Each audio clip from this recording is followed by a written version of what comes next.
Are you racing 70.3 Mallorca this year? If so, this is the video for you because in it I will use my racing experience. I have completed 70.3 Mallorca 3 times. My coaching experience. I have got literally thousands of athletes via my plans and coaching to start lines of 70.3s and finish lines. And I'm going to go through the course, some training tips, some non-training tips about the mental game, the nutrition side of the house, equipment recommendations. So buckle in. This is going to be a really useful video for you to help to either complete the course for the first time or to PB it if you're going back for another crack. Okay, so let's get to it. So as I said, we'll cover swim course, bike course, run course, T1 and T2 tips. I'll talk a little bit about some key training sessions I'd recommend for you and how to build up to them. Some non-trainings prep you should look at in terms of logistics, nutrition training, etc. And some key hints and key dates and times you need to put in your diary and work around. I'll also a bit of sort of a little bit of extra help at the very end of the video, so stick around for that. Okay, so who am I? I am Steve Moody. I'm an IRONMAN U Certified coach. And as I said, I've been coaching for over 20 years, been racing triathlon for over 25 years, and I said completed 70.3 Mallorca 3+ times. Fabulous course, one of the ones I will always go back to. Brilliant start to the year and an absolutely superbly run race by Ironman Spain. So let's get into the course itself, and we'll talk a bit about what to expect on the swim, what to expect on the bike and the run. And again, and then I'll talk a little bit about how you train for that, because it's a bit of time out, but there's some key things you can nail down. This is your swim course. It's an absolutely beautiful swim. The water is crystal clear, and it's a very simple out and kind of horseshoe shape. So advice for this, first off, I kind of have to emphasize this. It's what's called a seated swim start. And for those new to 70.3, that means that when you come on race morning, there'll be pens here, and there will be signs going like under 30-minute swim, under 35-minute swim, etc. And you seed yourself according to the time you expect to complete the swim time is in total, from when you cross the mat to when you exit. And how that will work is when they start releasing the faster swimmers first, and there's literally 4 or 5 volunteers, and they have their arms out like that, and every kind of 5 seconds there will be a beep. They'll lift up their arms, and 4 or 5 athletes will go in at once. It removes the big mass start, which used to frighten the absolute life out of athletes previously, and it means a smooth flow of swimmers in. And also, if you seed yourself correctly, as I'm recommending, it means you get a nicer swim because you're not swam over by stronger swimmers. You're not stuck behind slower swimmers. It makes things a lot smoother and a good start to your day, which is key in 70.3 racing. So if you're only doing, if you are a 35-minute swimmer, don't suddenly assume you're going to swim 30 minutes on the day. Put yourself in according to what you expect to swim to complete the 1.9K in. Expect a wetsuit swim. The water temperature is always very nice in Mallorca, and also don't waste your time speculating. People get onto forums and Facebook, and they get, oh, it's going to be on the wetsuit with the water temperature. Just stop losing energy on that. Assume that it's going to be a wetsuit swim, because it has all the times I've ever been there. So, and the water's crystal clear. It's a beautiful swim. Go wide at the turning buoys, as I said. These it's a very simple enough swim, as I said, horseshoe shape, up, out, and back in. So the only time you really could potentially get into a bit of physical contact is at these points, at these 2 turning points, because people are kind of trying to go the shortest line, and then if there's a little bit of an option for a kind of physical contact there. If you're a nervous swimmer, just go wide. Yes, you add on a few kind of extra seconds, but it means you're getting dunked and all the rest. No one wants to do that, but if people get to swim across people's lines, it can happen. So that's a bit of advice for kind of newbies. Suggested sighting points. And when I talk about sighting is how you, every kind of 6 to 9 strokes, you literally lift up your head and make sure you're aiming towards something. That means you're going in a straight line. So ideally, you're looking for something immovable. Was it for example the arch on the way back in for the swim, and that's not going to move. Don't try to aim for a buoy. These can move around the water. But as I said, it's quite a simple swim in terms of sighting. You just literally have to aim for, keep these buoys on your right, and aim for the red buoys here, and that's what you're looking for. So aim for these two buoys here, and on the way back in, you'll have the big black arch, which is the exit point. And as long as every time you're swimming and every kind of you lift your head up just very briefly to see, kind of crocodile eyes, and you see that arch in front of you, it means you're going in a straight line and you're not adding on additional distances, which is key. Draft as much as possible. Drafting in Ironman swimming is completely legal, not on the bike. We'll talk about this later. But essentially just swim as close as you can on someone's feet, on their hip. It means they break the water, and it gives you a little bit of kind of a free speed on the day. It's a little bit more difficult as people are all popping into water at different times, but if you can get behind a couple of swimmers and let them do all the donkey work, that's a great start to your day. When people are coming in, a typical trip, typical issue that people come in, when they start coming in and it'll get shallow in the last kind of 100 meters, and people sort of jump up too quickly, and they go from being horizontal to vertical, and all the blood drains down. So what I recommend is when you're coming in for the last 100 meters, start kicking a little bit more than you would. It gets the blood flow all the way down to your legs, helps lessen that kind of jelly legs and dizziness when you're coming up. And don't bounce up. Slowly kind of ease yourself up. Allow your body to equalize and all the rest. You do have a long run coming up ahead of you, and I'll talk about that in transition. So you've completed your 1.9K swim. You're feeling like a champ, and now you're sort of going, right, I'm just chomping to get on the bike. One of the key things about Mallorca is it is a single transition, as in your T1 and your T2 are the same place, which is great. It means very easy logistically for prep beforehand, and also for on the day after the race, getting your bike and all the rest. But it is long. It is around 1 kilometer worth of extra running from when you exit the water here on the beach to when you actually get to pick up your bike to where you get to the bike exit. So you will come out, there will be carpets on the road and all the rest, and you will have to run over these streets. You run through here and you take a left into transition, where you will, so as I said, it's long, so expect your transition times to be slow. But it will be the same for everyone. Don't worry. It's a fast bike course and it's a fast run course. You'll make it up there.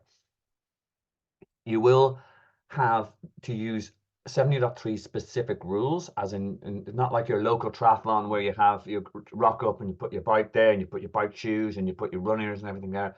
You need to use Ironman specific rules. So there's a red bag, a blue bag, and was a personal needs bag and all the rest. Sounds a little confusing, but it's actually not, and it makes the whole thing very streamlined.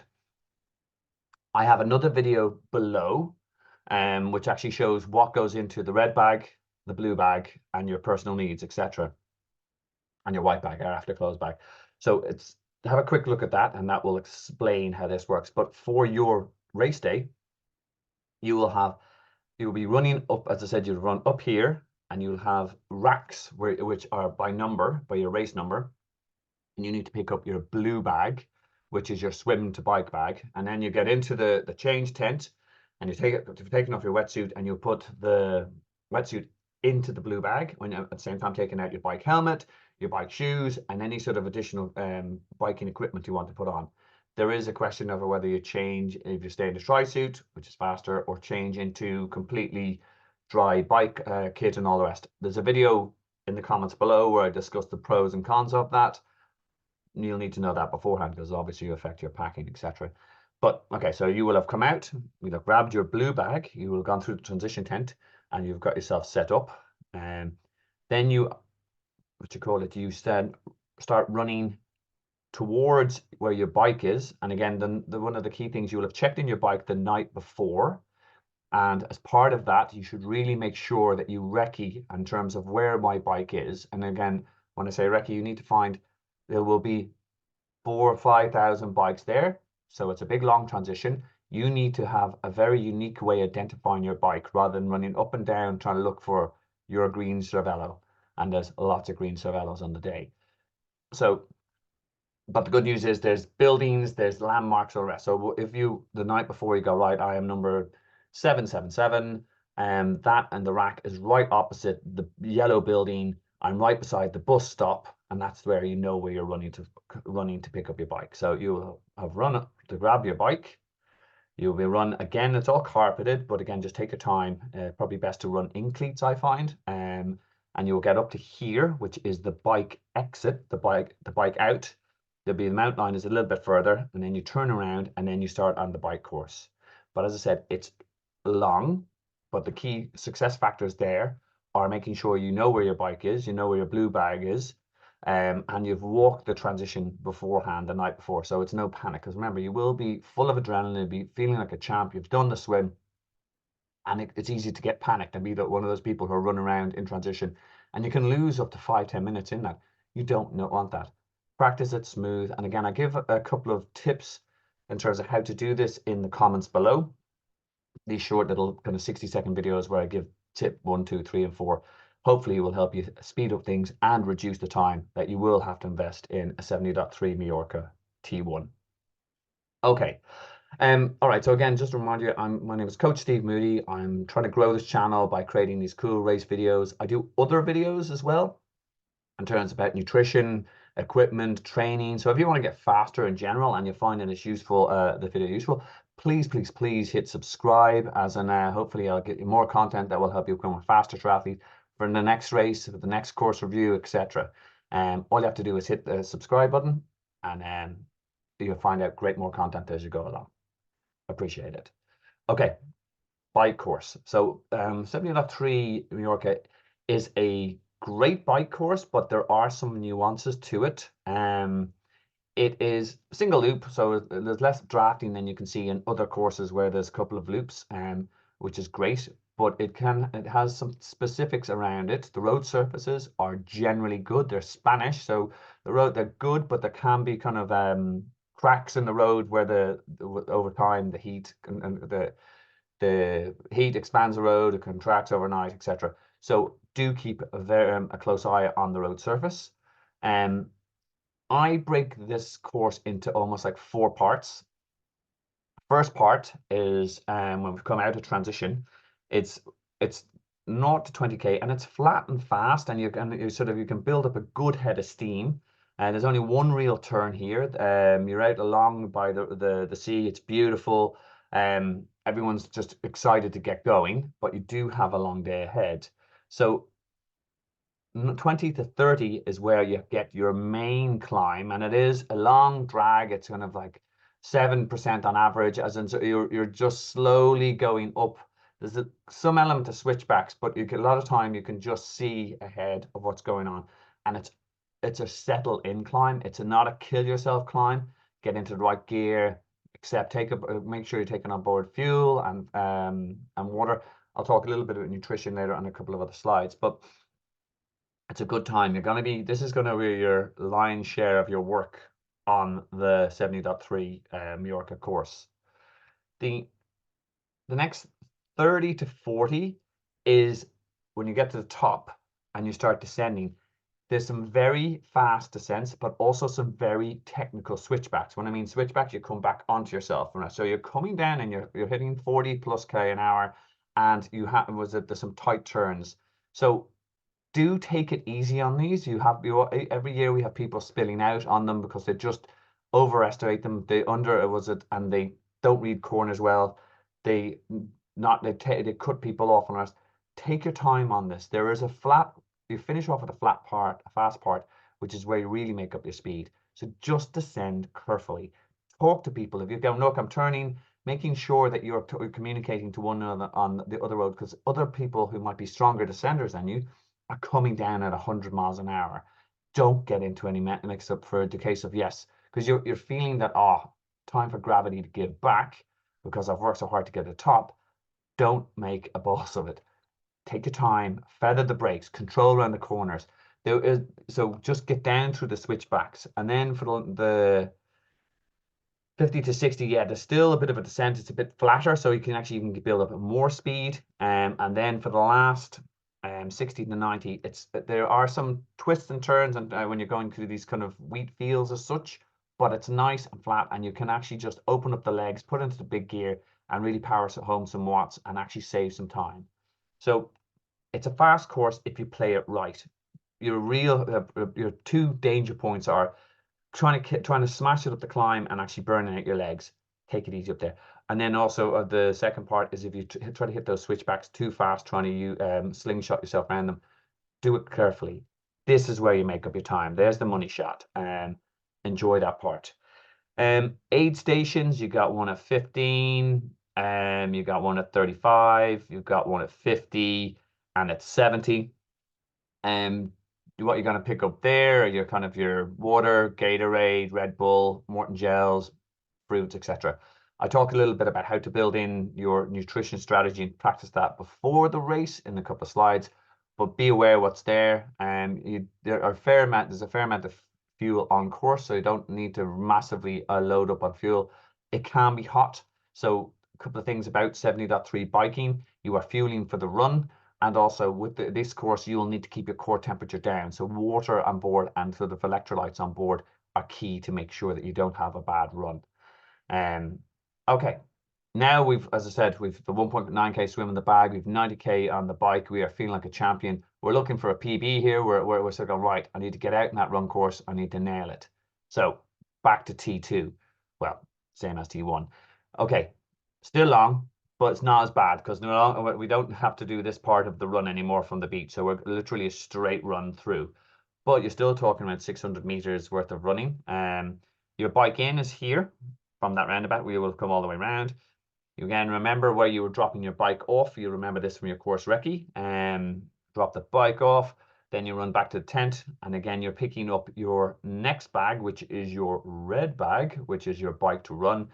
You're putting in your helmet, you're taking out your shoes, you're taking out your sunglasses, your visor, or whatever you need, etc. And then it's a straight run out this way, and you're onto the run course.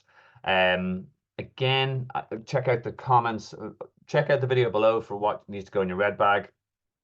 Check out my other short time-saving tips for transition 1 and transition 2. Again, if you don't want to miss out on a PB by a minute because you spent too long on transition. And the biggest tip I have for T2 is get the hell out of T2. Nothing good happens in T2. You're just going to sit there. Your legs will be sore after the bike, and but if you sit down there and you sort of go, oh, the big half marathon, I don't really want to do it. Sod it. Nothing good happens. Get moving. Get your ass going. Get the hell out of Dodge. Get moving. The faster you get there, the faster the finish line. Okay, guys, again, one last polite request. As I said, I hope you enjoyed the video. I hope you're feeling a little bit more prepared. Smash that like button on the video below. It just helps my YouTube stats. And again, hopefully you're finding the video useful and you have no problem doing it. Okay, we are now onto the run course. Run course is 3 loops. It's very flat, but again, it can be hot. As in, like in Mallorca, all the time I've raced it, it's got very hot on the course, and there's limited shade. Around here on the inside lap, when you're running through the kind of more residential areas, a little bit more, but when you're out here closer to the side, it's exposed and it's hot. So therefore, managing your core temperature is key in terms of that's kind of keeping pouring water on your head, because of making sure you're hydrating well. Keep an eye on whether your sweat levels, if you've got a lot of white residue on your tri-suits or your kit, it means you need electrolytes. Take on board some of the Gatorade, take on board salt tablets if you've practiced them, etc. But it is a flat course if you manage your core temperature well. Seeing as it's 3 loops, I break it into three 7K blocks. First off, you've still got a half marathon to nail down, and you might, again, you're sort of going, wow, I'm almost home. I've done the swim. I was most nervous about that. I've done the bike. I knew it was going to be hard, but it was awesome. I'm just going to belt out. I always tell my guys just to rein it in for the first. Conserve energy. So see how the body's feeling. See how the body, how well it's fueled on the bike. Do you need to top up your energy levels? So actually, you should be feeling in the first loop sort of, wow, I could do this all day. I should let go. Take that. Get your rhythm. Find out what the temperature's like. Find out how your body's reacting. Second, then you start hitting the kind of those race day paces that you will have nailed in your training sessions, off your bricks, etc. And the third, last 14 to 21K, there's no way of sugarcoating it. It sucks. but you got to really dig in. There's an element here of the mental game where you have to figure it, because how you're going to keep moving yourself forward and not drop off the pace. I'll talk about this in the next couple of slides as well. Run station, water at Gatorade, Red Bull, cola. Red Bull and cola, if you use Red Bull and you can stomach it, I can't. It makes me completely sick. Take it on board, but again, always keep fueling. Never miss anything at an aid station, even if it's just to get some water or some sort of fuel. You need it, as in, because you've still got another hour, 2 hours on this course plus to kind of nail down your run. Pretzels and some of the salty stuff can help as well. So actually, take that on board. The aid station is roughly every 2.5 kilometers. So for me, you don't need to carry anything, as in like you're just jogging 2K, load up on fuel, belt off the next aid station, load up, etc. And take advantage of that. There we go. There's where you'll find the aid stations on course. The crowd energy are cool. You're going around here, there's loads of restaurants and stuff like that, and kind of drunk British and German tourists who actually thinking we're mad, we think they're mad, but it's great fun. A lot of this area, there's some good energy there. Tap into that. Have your finish line moves ready. Figure out what you're going to do. Keep your mind occupied and holding onto the pace. It is an absolute smashing race. This is what you're looking for. This is the finish line. As you can see, there's hundreds of people on the finish line. There's loads of them on the finish throughout the course. It's a belter of a race. So that's what the course is. That's what you're looking forward to. Here's some I'm going to talk a little bit about some training prep, some non-training prep, and some mental and kind of hydration, so nutrition, and also equipment tips. This is what I'd say when you build up to for 4 weeks out from your training. The swim, we know it's an ocean swim, so get into the ocean, get into your wetsuit, go out with your pals, making sure you're practicing drafting, cycling, drafting. Do not do all your swim training in the pool. It's very different, as in even just getting bumped into by someone with a wetsuit, as in you'll see a bit of wildlife, some fish, possibly a jellyfish. You need to have those shots beforehand and just go, look, that's fine. I just power on. And the body moves a lot differently in a wetsuit. It's actually a little bit easier for most people if you're a weak swimmer. Get into the ocean and a safe environment with your swim buddies, etc. Bike. You should be hitting milestone difference of 90 to 100k in your long bikes, and long, steady climbing. As I said, there's 800 meters worth of climbing in that, but it's all in that kind of 20 to 30k. So you need to practice climbing and you need to practice descending. It's very nerve-wracking if you're sort of haven't descended at speed before.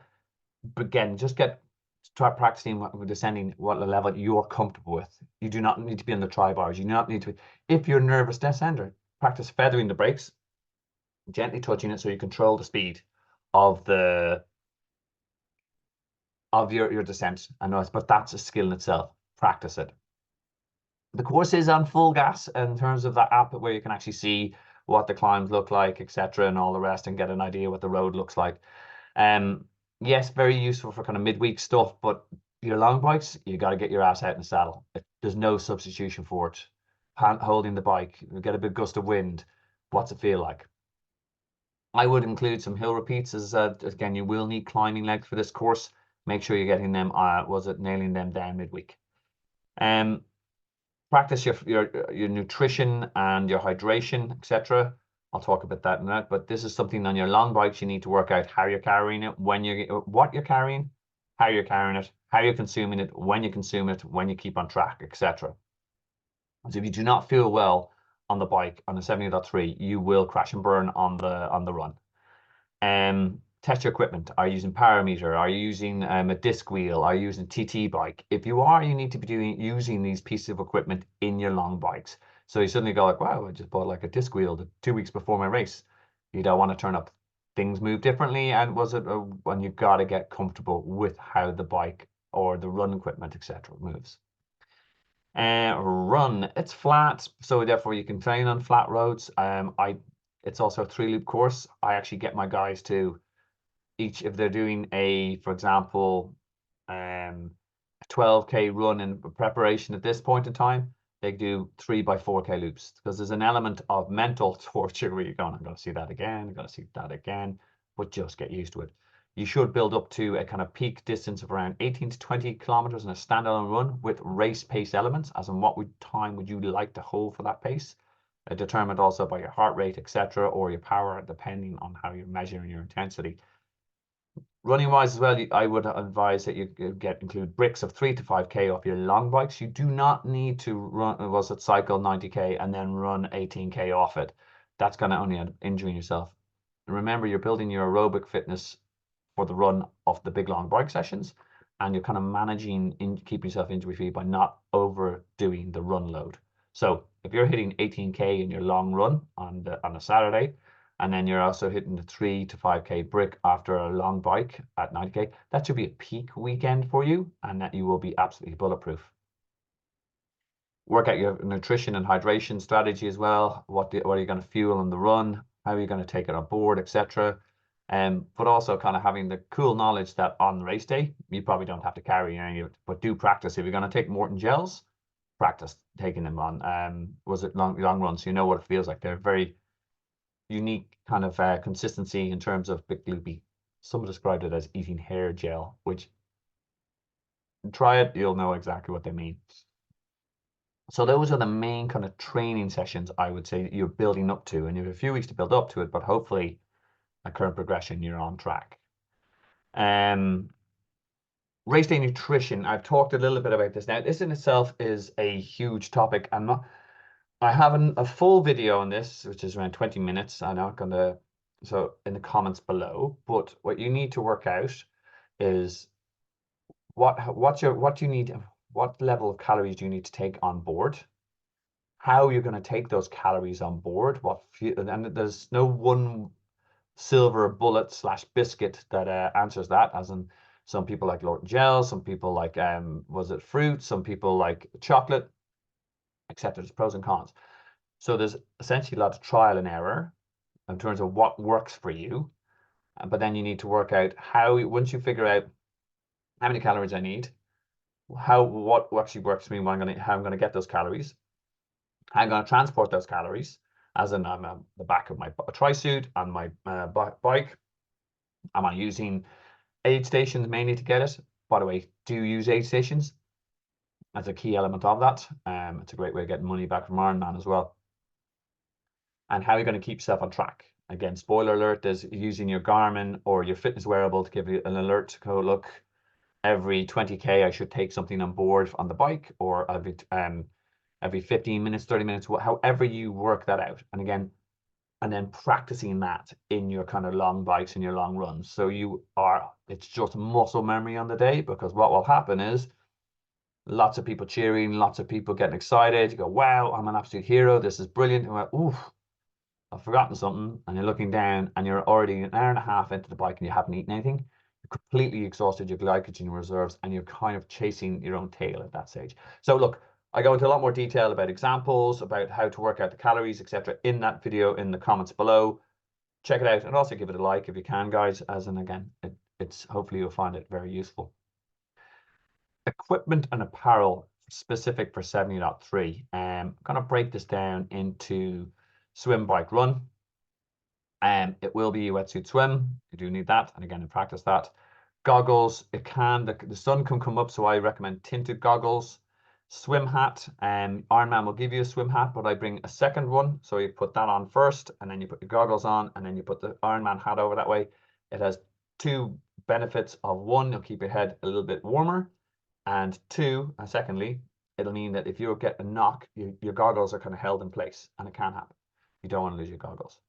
Tri-suit, or whether you use wear a tri-suit under your wetsuit, or you're going to change into a full set of bike clouds. Pros and cons of this, essentially boiling it down, if you're a first timer and just getting out there to complete, you're better off changing into dry set of clothing in T1 and T2. If you're looking for time, a PB, and it's actually much quicker to stay in a tri-suit because you don't need to do any of that kind of changing stuff. There's another option, again, which I outline in the video in the comments below. Have a look at it, figure it out. figure out what's going to be right for you, right for your goals, and choose and pack accordingly. Another thing I always a big fan on is the a neck guard. A lot of people, and again, you get this before you start doing your open water swims practices, is a lot of people will get rash on their neck because they haven't swam in a wetsuit a while, and it rubs against your neck because your neck might be slightly elevated. It gets really, really painful, and it takes ages to heal because we're in the pool all the time. A bit mean. So I recommend neck guard. Just was it rubber ring that goes around your neck. It's actually really comfortable. You don't even notice it. I show a video how that works, and it does protect your neck. And again, it means you don't look like you've got a weird hickey in work after, and you explain to all the people in work, no, I was off doing Ironman. Yeah, tell that to your wife, yada, yada, yada. Body glide is also another option around the neck, but I also mainly use this on my arms and calves because it's actually quicker to get the wetsuit off. I cover that in my little tips and hints and hints and tips for transition. But again, useful bit of kit to have. Bike TT or road bike. For me, it is a TT bike course. Because as I said, you're 0 to 20 flat and fast. 50 to 90 fast as well. Again, but just making sure that you're comfortable climbing on a TT bike, and also more importantly, descending on a TT bike. If that's something you're not comfortable with, road bike is also an option for this course. Helmet, shades, cycle, shoes, and socks. Socks are one of my favorite things in terms of triathlon. Because there's something very, very reassuring, and it takes 30 seconds in T1 and T2 to dry your feet, put on dry socks. It's more important on a run because you don't want to get blisters later on. Make sure you have dry socks. It's a comfort thing. Race belt, hydration, nutrition, wind and rain jacket. Weather in Mallorca, anytime I've gone there, has been very warm and actually hot. But there have been one or two kind of episodes of the race where it actually was raining and cold on the day.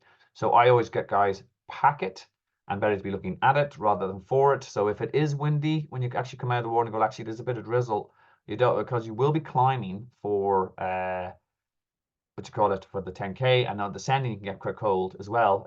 So it's better to have it on, and if you don't pick it up, it just stays in your blue bag. But good to have it. Runners, Loctite laces. If you don't know what they are, they essentially turn a pair of standard runners into kind of slip-ons. Really useful at sprint and Olympic distance, but it still saves you 30 seconds to a minute in transition in a 70.3 and full. So they're no-brainer for me. Link, I show you exactly how much you can save in the video in the comments below. Hat, visor, shades, socks, again, even more important on the run, because the one thing that will mess up your run completely, you've got soggy, wet socks, and they've rubbed against your toe, and you then start blending heat blisters, because they will pop, and that will be every painful step, and you want to avoid that. Take your time, dry your feet in T2, put on the dry socks. It will mean a much faster run split. Nutrition, and I talk a little bit about this. I said there's 8 stations every 2.5K. So I actually never take any transition with nutrition with me on the run. I might take a Morton gel, and just squeeze in my mouth as I'm exiting T2. But I know I'm going over to Ironman, their aid station, and I am taking as much as I can. They've already accepted a rather large entry fee off me, so I'm eating my body weight in Morton gels, in pretzels, not Red Bull, because I pretty much have flashbacks to drinking that as a kid in college, and it really has bad outcomes for me. But I fuel up on the aid station. So it might be you have a specific food you want to run with. If you like jelly babies, if you like whatever, Haribos, that's the only reason I'd have that. Post-race, change of clothes, ways of contacting your family and friends, compression gear for you on it. Okay, so some of the other stuff that you'll start to think of now, and what I recommend you start planning for as well, is logistics. Have you booked your hotel? Have you booked your flights? At this stage, you're looking like you're definitely going to get there. So just bite the bullet, make sure you've got a good hotel, figure out where they are close to the start of the finish line. There's a little bit more logistics in terms of getting to Mallorca start than say Barcelona, where all the hotels are literally on the doorstep. But just do a little bit of research there. how you get into the hotel from the airport, how you get in your bike, etc. Plan out your arrival date and your key dates. I talk a little bit about in the final slide about when you can do practice swims, when you can, when you need to register, when you drop your bike off as well. Book your bike service prior to travel. After you're aiming for when you've done your last long bike, because you want that bad boy just checked out top to toe. You don't want to get over to Mallorca, find out that your ball bearings are gone, and then you realize you're in a queue of 70 people to the Ironman mechanic and the local bike show. Just get everything nailed down. You've put too much time and effort into training to kind of have to scupper yourself in the last few days. Know how you're going to go with get your bike. There's another one. Are you going to use a bike transport service? We have a partnership with bike teamtruck.eu. I'll talk to you there in a second about how discount code for that. Or are you going to pack on a bike box? I've got some hints and tips as well. Map this all out now.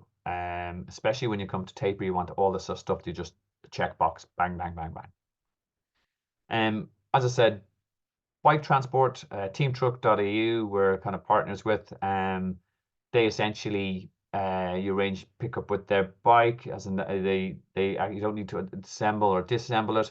They're fully insured. They get your bike from you a couple of weeks beforehand, just around taper time, which is great. And they meet you on site. You pick up the bike. You head off. You test it out. You rack it, etc. And then afterwards, you give them the bike back at the end, and don't need to worry about it. It's a really, really cool service. It's really for people who are nervous about transporting their bike, who don't want to have to unassemble, put it in a bike box, which can be a little bit nervy. So it's worth that's their website there, and what you do is you book. We also have a discount code. If you use Smart Endurance 35 on the website, you'll save 35 euros off it. And then there you go. You're welcome. Remember, now subscribe. I haven't saved you money. Other options there. Well, okay, you'll still need to pack everything else. You'll need to make lists for swim, bike, run. And other key things, your Triathlon Ireland ID or your BTF ID, chargers, suntan lotion. Wow, lots of things to remember. Not to worry, there's a video but I have in comments below how to pack, and also a downloadable checklist. Also recommend, if you are using your own bike box, you use an Apple iTag, because this actually saved my bike in Florida when I went over, and Aer Lingus said, no, it didn't make the flight. And I said, actually, no, here's my app. And it's saying the bike's over there. And I went, oh, okay. And they did, they found it. So not something you want to take the chance. Really good piece of kit. Mental game. I talk a little bit about this on the run and all the rest. What will happen, and again, this affects, and a lot of people underperform in the day, just because they actually just they underestimate how important it is to have your mental game prepared for a 70.3, an Ironman race. I always say that in the lead up to a race, 70% is physical, and then 30% is mental. You argue with yourself, it's dark, it's cold, I have to get up and do a swim, la la la. On the race day, because you've done the training, it actually swaps around. You're suddenly it's more 70% mental, in terms of you're just nervous, you suddenly start doubting yourself, etc. And it's only 30% physical, because you've done all the training. I talk a little bit about this in a couple of other videos, but it's just something that you should be aware of in your training, and when you're on your long bikes on your own. And I recommend that you do some of your long bikes on your own, just to deal with these little voices that will come in your head. Why are you doing this? Are you doing it for to inspire your kids? Are you doing it in memory of a loved one? Are you doing it as a personal challenge? These are key. These are things you need to dig into. Remind yourself about how far you've come at this stage. If you look back where your training started, and look what you're sort of regularly now knocking off a 12, 14K run at the weekends, or you're covering 60, 70K on the bike, where you've never done that before. Take heart from that. Visualize and mentally prepare, in terms of think about the finish line, think about what the sense of achievement. Also think about when it's going to be crap during it, when you're sort of panicking a little bit in the water. when you're just starting off in that climb and you just see it in the distance, what are you going to feel? What are you going to talk to yourself? How are you going to keep yourself going? And I talk about having mantras, as in short, powerful statements that kind of snap you back into, because you will have arguments with yourself saying, I can't do this.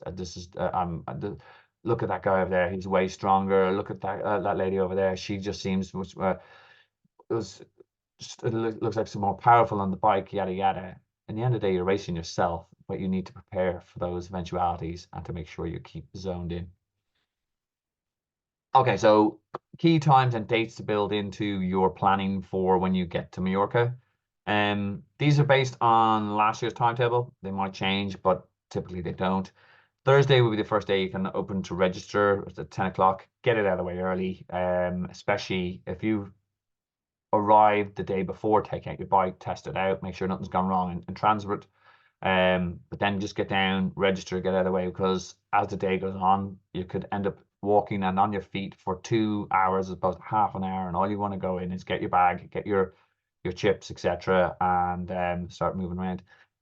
There was no real formal practice swim because the area, they don't need to close off the area. It's in a kind of the beach anyhow, but they do tend to have the boys out from Friday morning earlier, so you can get an idea and again look at those sighting points.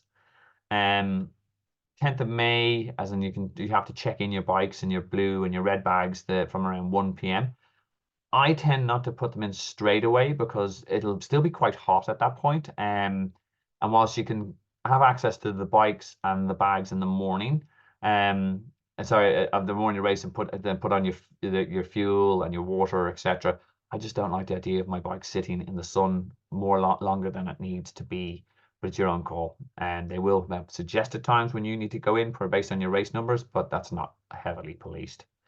Saturday transition opens at 6. I always get down there really early. I also plan to use the hotel facilities rather than the Portaloo of hell. And again, I go down, I check my bike, nothing's moved overnight. I put out my fuel, I check the tire pressure.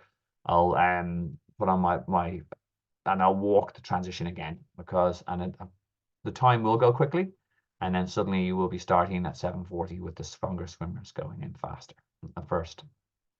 Okay, doke. All right, guys, I hope that was really useful. As again, polite request, if you haven't already, hit that subscribe button, hit the like video, because as I said, I really enjoy kind of setting up these videos, and the more people like subscribe to my channel, the more I'll do. I'm also cool if people want to email me any questions you have about the course, about the kind of last few days training. We'll prioritize people who are subscribers to the channel, as in I have to be fair. But as I said, I'll answer as many questions as I possibly can. And that is that for the moment. I hope you have a great last few weeks running into your training sessions. And I hope you do to see you out in Mallorca. I've got a couple of guys racing, so I will probably be out there actually just supporting. It's not one of my A races, but it's a superb race, and I will look forward to racing it each end. And have a great rest of the week.